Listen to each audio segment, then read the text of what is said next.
Hi, Mystery Recapped here. Today, I am going to explain an American action comedy film called Barely Lethal. Spoilers ahead, watch out, and take care. Prescott Academy is a government-run secret institution that trains little girls to become assassins. The chief of the organization, Hardman, brings them in as young as 10 months old to teach them everything about life without guidance from outside media. Little girls of the Prescott Academy are trained to be killing machines. They learn to shoot at 3 years old with guns that are taller than they are. When they turn 5, they are taught to drive, and within a year, they can skillfully indulge in a high-speed car chase. Every day, they practice different forms of fighting skills, so when they turn into teenagers, they can be used for several dangerous missions without being suspected. The #1 rule that Hardman stands by is no attachments. Therefore, although the girls are all orphans, they have never been allowed to form connections with each other. They aren't given any names and are known by their agent numbers. Currently, the best student in the academy is number 83. She shoots like a killer that she is trained to be, and fights the best among everyone. But the no attachments rule never made sense to her. One day, the girls are given the task of poking a stuffed toy with a pen.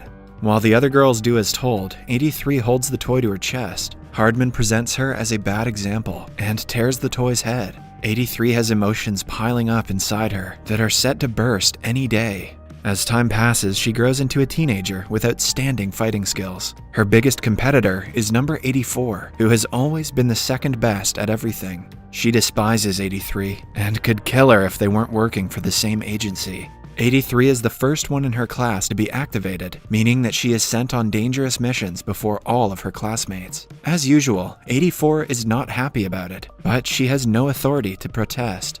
After being activated, 83 goes on several missions. Since she is a teenager, she is never suspected of being an agent. She completes all of her tasks with ease, impressing Hardman. However, she still longs for the normal teenage life that she never got to live. In one of her missions, she is spying on a target when she notices a party going on next door. Seeing the teenagers dancing and having fun makes 83 realize that her life isn't normal. She has missed a huge part of her childhood and doesn't want her teenage years to go in vain. 83 decides to flee from the establishment and its responsibility the next chance she gets. But before that, she has to know what being a normal girl actually looks like. For this, she starts to gather intel on teenage high school life by watching movies like Mean Girls, The Princess Diary, and Clueless. Every time she is away on a mission, she buys magazines to secretly read them during boring meetings. One day, her habit gets her in trouble when Hardman finds her reading a magazine as he is briefing her about an important mission. He orders her to come back to her senses because the next mission is very dangerous.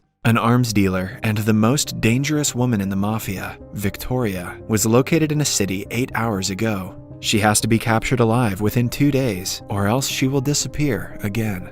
84 wants to go on the mission, hoping that it would make her Hardman's favorite, but 83 is given the task. In the following scene, we see that Victoria is in a construction zone with 3 hostages. She insults them and takes their blindfolds off. All of a sudden, the female hostage reveals that she is 83. In an instant, 83 attacks Knox and overpowers all her henchmen. She ties a hook to Knox that goes up to an airplane flying overhead. At last, they are pulled up to the plane, and 83's mission is complete. But since Knox still has her gun, she points it at her. 83 cuts the harness and drops into the river below, while Knox is pulled inside the airplane. When Hardman notices 83's absence, he tries to contact her on a device attached to her wrist. 83 gets out of the water and hears him. However, she doesn't reply. Knowing that this is her only chance to escape her old life, she throws her watch away and decides to never look back. Back in the airplane, Hardman is told that they aren't receiving any visuals or audio from her. He declares her inactive and continues interrogating Victoria. Following that, 83 creates an entirely new identity under the name Megan. She also transfers into a high school in Newton and finds a family to stay with through a website. At the airport, the family comes to pick her up. It consists of the mother, Mrs. Larson, her son Parker, and her sarcastic teenage daughter Liz. Liz is not too happy about Megan's arrival and has a hard time adjusting with her around the house. She finds it weird that Megan is excited about normal things like riding the school bus. Still, to please her mother, she agrees to help Megan around the school. On her first day at school, Megan dresses up in a ridiculous outfit, making everyone stare at her. Only a few minutes in, a bully named Gooch calls her fresh meat, as everyone laughs. To make her feel better, Liz gives her less patterned clothes to wear. During the morning assembly, she is supposed to talk in front of everyone as a foreign exchange student. Before going to the stage, she meets a geeky kid named Roger, who manages the AV for the school's band. As per the movies she has watched, Megan declares him a nerd. She is introduced to the entire school, but they make fun of her, calling her names. Soon they start asking her to go back to Canada, where she came from. If I were Megan, that's exactly what I would do. When the chanting gets louder, the school's band leader, Cash, interrupts the crowd with a song. He is the most popular guy in the school and is liked by many. Megan is also instantly attracted to him. During the lunch break, some cheerleaders call her to eat with them, but she refuses, assuming that they are mean, like the cheerleaders from her favorite movies. In biology class, she again meets Roger and makes friends with him. He seems to be attracted to her, but all Megan can focus on is Cash. The next day, she is assigned as Cash's lab partner. However, other girls from the class ask her to choose another partner, wanting Cash for themselves. Everybody is thirsty for Cash. After the class, the girls tell Megan that Cash likes girls who play the school's mascot. A gullible Megan believes that Cash is a furry and fails to realize that they're just trying to set her up, and goes to audition to be the school's mascot. She is selected instantly and called to practice for the next game. During the practice, a group of masked men run towards her and try to kidnap her. Megan uses her skills to easily overpower them, surprising everyone around her. She had thought that the masked people were agents sent by Hardman, but it turns out they are guys from a rival college trying to cause trouble. By the time she realizes this, everyone is filming her. They upload the video on social media, much to her horror. Back at Prescott's base, Victoria is being held and interrogated by Hardman. She is also aware that his way of stealing a good childhood from young girls is wrong. She calls him out for it, but the man insists that he is doing it for a good cause. Victoria also shows special interest in number 84 and is planning to use her to escape. They soon find out about the viral video of Megan and assume she is now working for a rival group. The next day at school, everyone is talking about Megan's outstanding fighting skills. She turns into one of the popular girls overnight. Her day gets even better when Cash calls her to his band practice after school. When she reaches there, she meets Roger and talks to him while waiting for Cash. Roger loves her personality and registers that they have a lot in common, but Megan is too busy drooling over Cash to see that he likes her.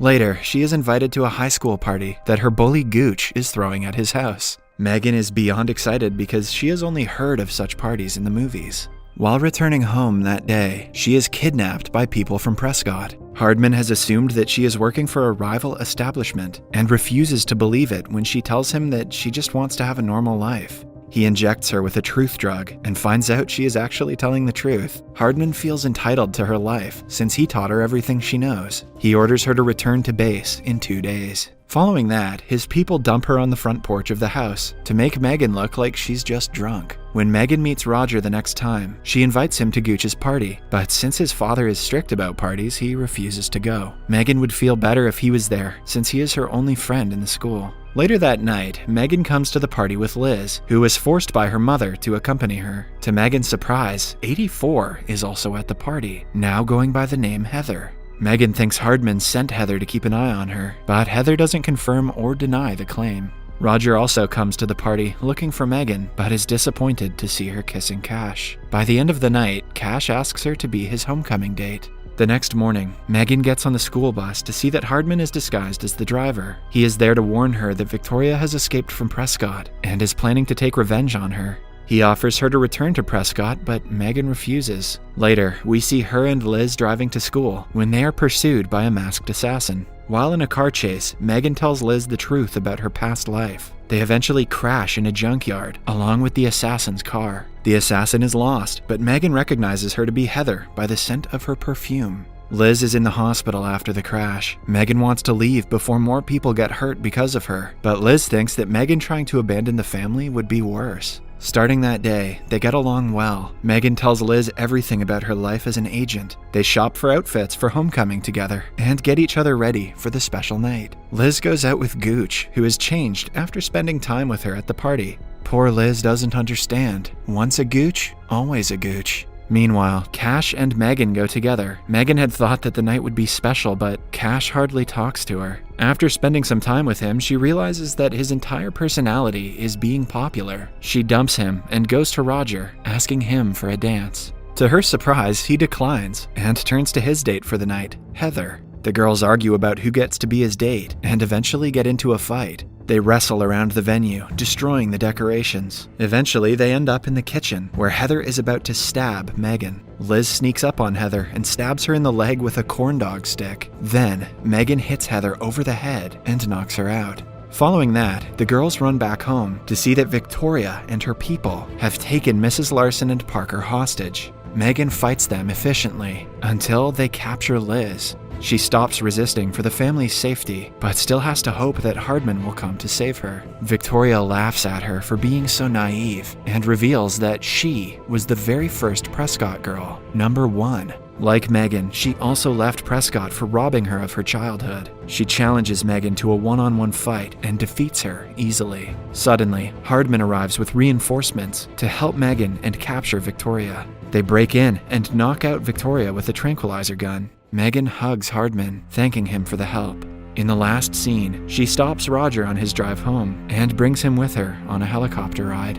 Subscribe for more videos like this, turn on notifications, and leave a like to help the channel out. Thank you for watching.